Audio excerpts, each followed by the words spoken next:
Hi, Bill Pinkney here. I want to introduce you to my dear friend and the man who brought me into Cape Town, South Africa on my around the world trip, Neal Petersen. It's good to see you, Neal. Bill is fantastic. You're looking great. 88 years of age. That's it, Still active.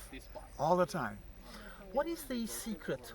Why are some folks sitting back in an armchair not dreaming? And you still are active doing stuff. You've done this new children's storybook.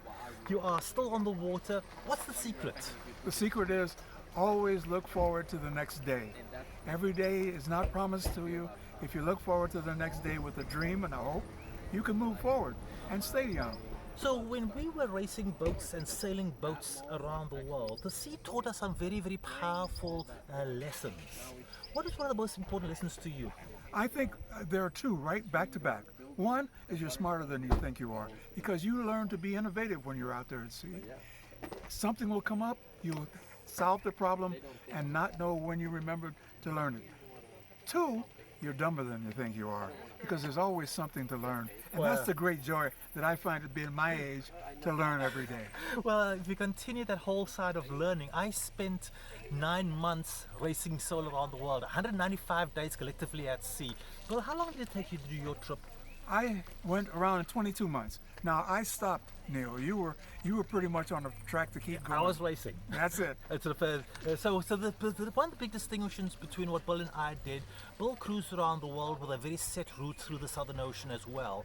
I was in an organized race. So theoretically, we are both solo around the world sailors. We are both Cape Horners. Yes. Got the earring. Yep, and I lost mine. But we were never competitors as per se because the ocean doesn't allow you to compete against each other. The ocean makes you compete against yourself. And it's us against the ocean. It is man versus the sea. Your experience of learning, what are some of those lessons? Well, I learned that the sea is not forgiving. It does not take fools lightly. When you go out there, you have to be prepared. And that's the big problem. Most people go out there and they're not really prepared for it. And we can say the same thing about life. People Yes. drift through life never thinking about what is their purpose, what are their obligations, what are their responsibilities, not just to themselves, but to their family, to their community, to the greater world. I get to stand today as a solo around the world racing sailor because I sit on your shoulders. We stand on the shoulders of giants. Today we have to broaden our shoulders. Who can we put on our shoulders to pick us up? That's important. That's very important, Neil, because when we're gone, we have to leave a legacy. That was my idea, to go around the world and leave a legacy to my grandchildren. I'd like to leave a legacy along with you for those to follow us. So one of the legacies that is part of you were the first captain of the Amistad.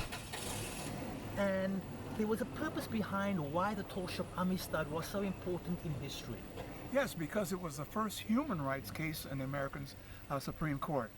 It's important for us to know about human rights, because if we have no human rights, what rights do we have as humans?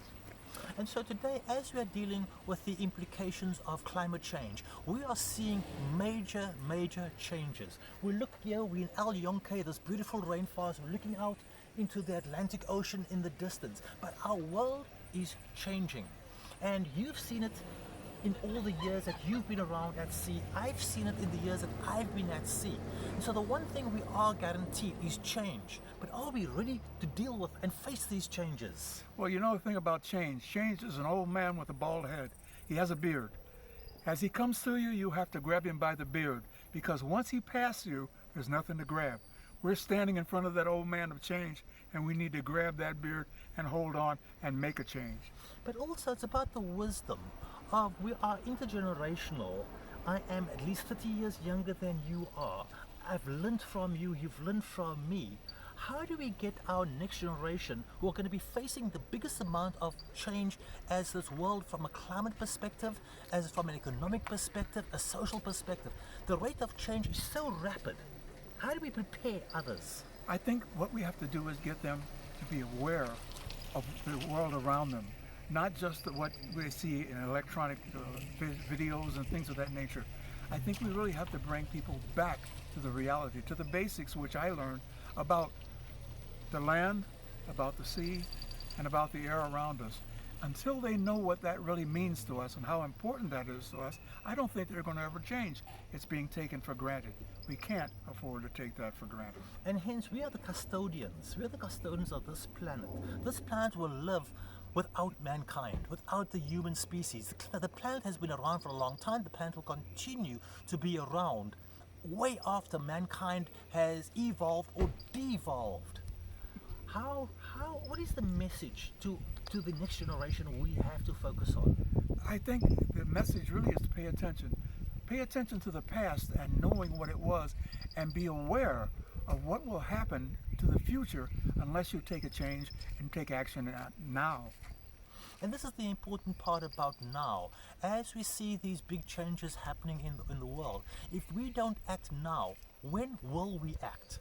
What will be the price that will be borne upon future generations of how they're going to deal with things? Again, things have been passed down from one generation to another generation. We can no longer continue to kicking a can down the road. We have to look at social justice. We have to look at human rights. We have to look at environmental systems and figure out what is going to be our legacy. Yes, we have to think about the only place is here. The only time is now. Here and now is when we must take action. We can't wait. We can't procrastinate and put it off till later. I think my generation has put it off too long. It's having an impact on your generation. And if you're not careful, it'll have a generation effect on the next one. And that's what we don't want to have. So let's continue this conversation of trying to find how can we be the shoulders that other giants will stand upon? How do we make a difference for others to follow behind and to keep inspiring people to be the best that they can possibly be as we work to solve great problems? Now let's go and solve the moment of let's enjoy every moment too and truly embrace the present. Thank you, Bill, for being a part of my present and a part of my history, and let us continue to be part of each other's future. Thank you. Good to see you. And good luck with the new book.